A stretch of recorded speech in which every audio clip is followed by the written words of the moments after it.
성도 여러분, 오늘도 평안하셨습니까? 이 시간 함께 말씀과 기도를 통해서 하나님의 은혜를 받는 귀한 시간이 되기를 소망합니다. 먼저 기도하겠습니다.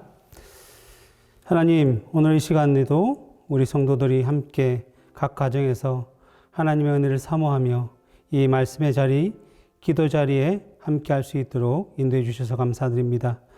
지금 이 시간 나누는 말씀을 통해서 하나님의 뜻을 잘 깨닫고 분별할 수 있도록 인도하여 주시고 그 말씀대로 살아감으로 뜻이 하늘에서 이룬 것처럼 이 땅 가운데서도 이루어지는 역사를 우리가 경험할 수 있도록 역사하여 주시옵소서.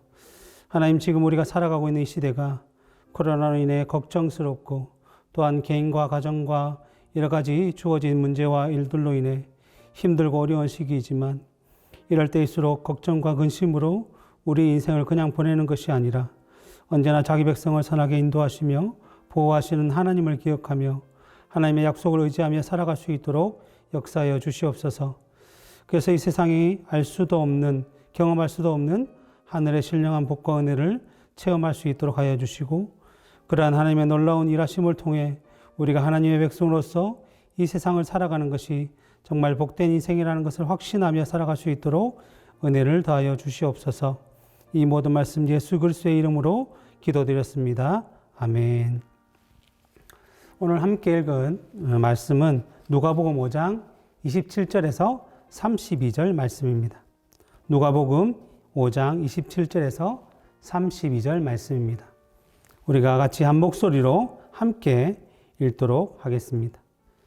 그 후에 예수께서 나가사 레위라 하는 세리가 세관에 앉아 있는 것을 보시고 나를 따르라 하시니 그가 모든 것을 버리고 일어나 따르니라. 레위가 예수를 위하여 자기 집에서 큰 잔치를 하니 세리와 다른 사람이 많이 함께 앉아 있는지라. 바리새인과 그들의 서기관들이 그 제자들을 비방하여 이르되 너희가 어찌하여 세리와 죄인과 함께 먹고 마시느냐. 예수께서 대답하여 이르시되 건강한 자에게는 의사가 쓸데없고 병든 자에게라야 쓸데가 있나니 내가 의인을 부르러 온 것이 아니요 죄인을 불러 회개시키러 왔노라. 아멘.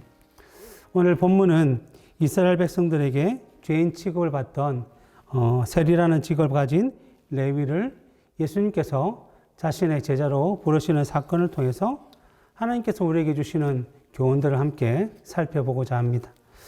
오늘 말씀을 통해서 주시는 첫 번째 교훈은 하나님께서는 때를 따라 자기 백성된 사람들을 부르신다라는 것입니다. 오늘 본문 27절, 28절을 보시면 그 후에 예수께서 나가사 레위라 하는 세리가 세관에 앉아 있는 것을 보시고 나를 따르라 하시니 그가 모든 것을 버리고 일어나 따르니라라고 말씀이 되어 있습니다. 여기서 레위는 예수님의 제자인 마태의 또 다른 이름이었습니다. 그런데 이 레위, 즉 마태가 예수님의 12제자 중에 한 사람이 되어서 사역을 하며 예수님을 따르게 된 것이 레위가 좋아서 레위가 먼저, 이 마태가 먼저 예수님께 요청해서 이루어진 것이 아니라 예수님께서 이 마태를 먼저 보시고 그로 하여금 나를 따르라라고 말씀하셨을 때에 이 일이 이루어졌다라는 것입니다. 물론 이러한 일들은 예수님의 제자들에게만 일어난 일이 아니었습니다. 제자들 외에 또 사도로 부르심을 받은 이 사도 바울도 처음에는 예수를 믿는 사람들을 핍박하고 박해하는 삶을 살았지만 그가 다메섹으로 가는 도상에서 부활하신 예수님을 만나고 예수님께서 그를 이방인의 사도로 부르셨기 때문에 이 사도 바울은 소아시아와 유럽에 복음을 전하는 그러한 일을 하게 된 것입니다. 이러한 일은 신약시대뿐만 아니라 구약시대에서도 일어났던 일입니다. 믿음의 조상이라고 불리던 아브라함도 스스로 하나님을 찾고 구했던 것이 아니라 갈대아 우르에서 우상과 관련된 일을 하는 이 아브라함에게 하나님이 나타나셔서 너의 고향과 친척과 아버지의 집을 떠나 내가 내게 보여줄 땅으로 가라라고 부르셨기 때문에 아브라함이 가나안 땅으로 가고 그곳에서 연단받아 믿음의 조상이 되었던 것입니다. 이처럼 하나님께서는 자기 백성들을 때를 따라 불러서 하나님의 뜻을 따라 살아가도록 하나님의 뜻을 이루도록 역사하시는데 하나님의 백성된 우리들도 이들과 마찬가지라고 할 수 있습니다. 어떻게 보면 우리가 가진 믿음의 상황들이 이 성경 속 믿음의 인물들과는 다른 것처럼 보일 수 있습니다. 예를 들어 보면 우리들은 믿음을 가지게 된 것이 믿는 가정에 태어났기 때문에 믿음을 가진 사람들도 있고, 또 아니면 친구나 이웃의 전도를 받아서 믿음을 가지게 되었기 때문에 성경에 나오는 인물들과 우리의 부르심은 조금 다르다라고 생각할 수 있지만, 그 모든 것을 이루시고 역사하신 분이 바로 하나님이시기 때문에 성경 속에 나오는 인물들이나 우리들이나 다 하나님께서 부르셨다라고 말씀드릴 수 있습니다.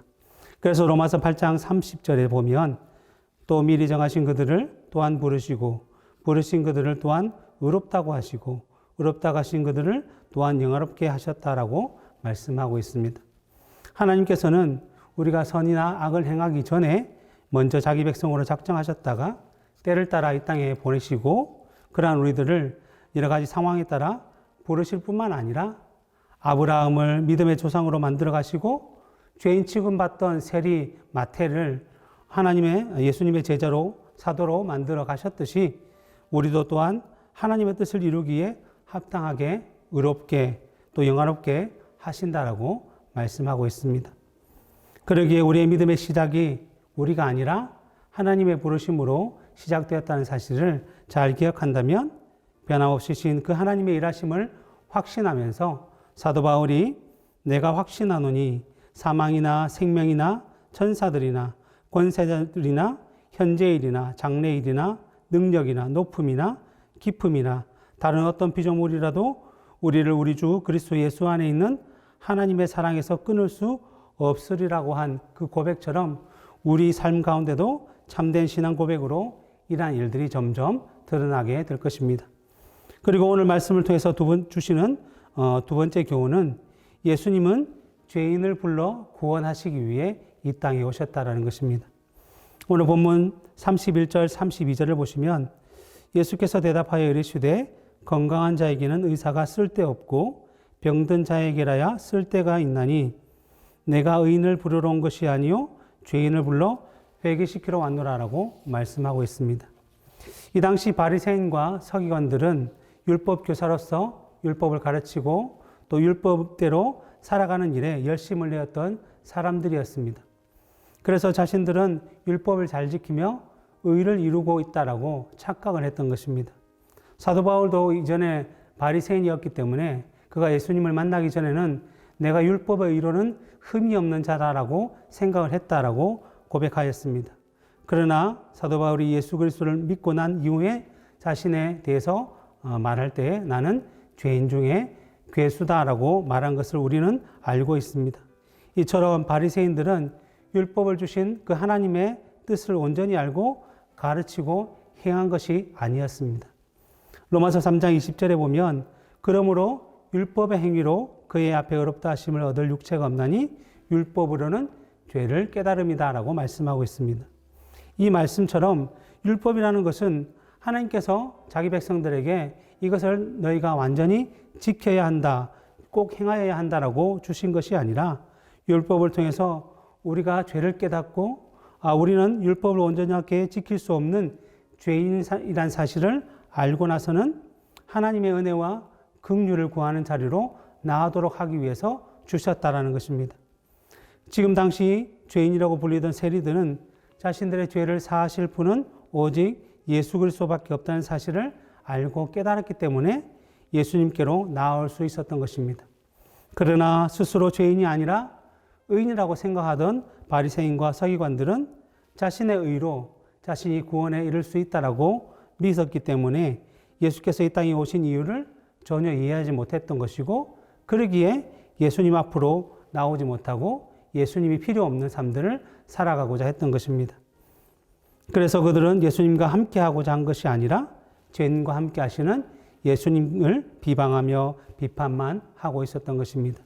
그래서 이러한 자들에게 예수님께서는 건강한 자에게는 의사가 필요가 없고 병든 사람에게 필요하듯이 예수님은 의인이 아니라 죄인을 부르러 오셨다라고 말씀해 주신 것입니다.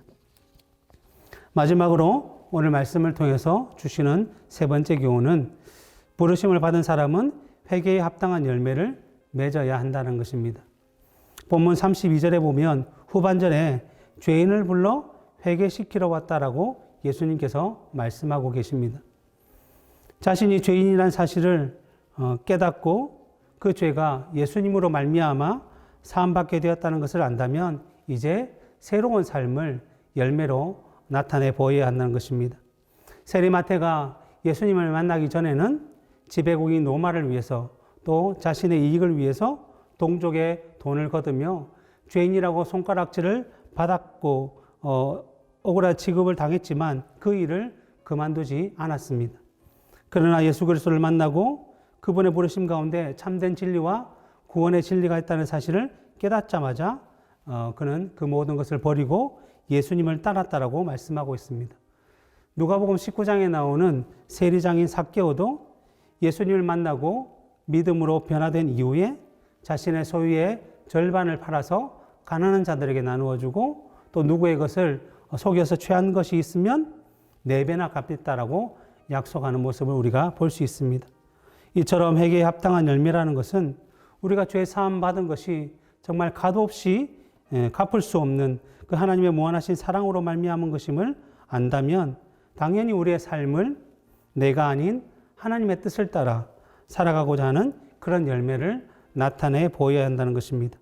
우리의 시선을 더 이상 이 세상에 두지 아니하고 하늘로 돌려서는 세상이 아니라 하나님 나라의 백성답게 하나님 나라의 원리를 따라 살아가는 삶으로 변화를 시켜야 한다는 것입니다.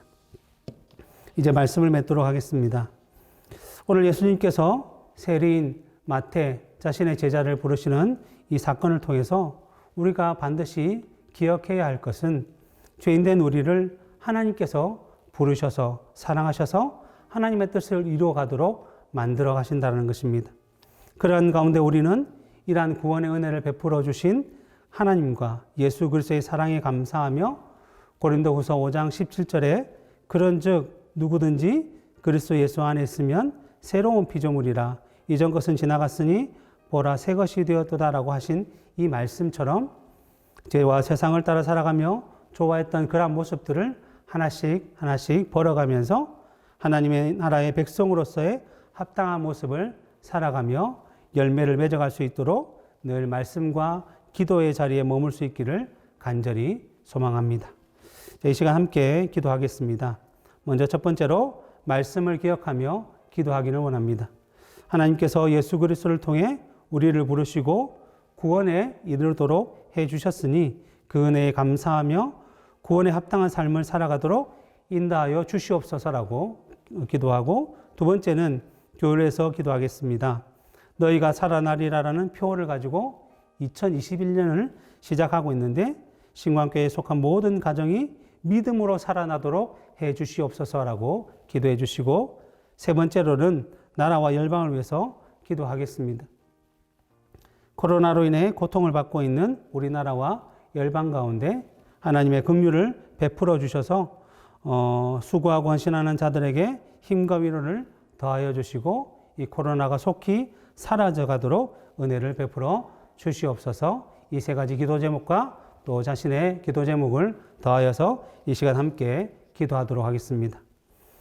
하나님 감사합니다. 오늘도 귀한 말씀을 통해서 우리를 가르쳐 주시고 우리에게 귀한 은혜를 베풀어 주심에 감사합니다. 이 말씀들을 통해서 우리의 삶이 이제 달라져 갈 수 있도록 역사하여 주시옵소서.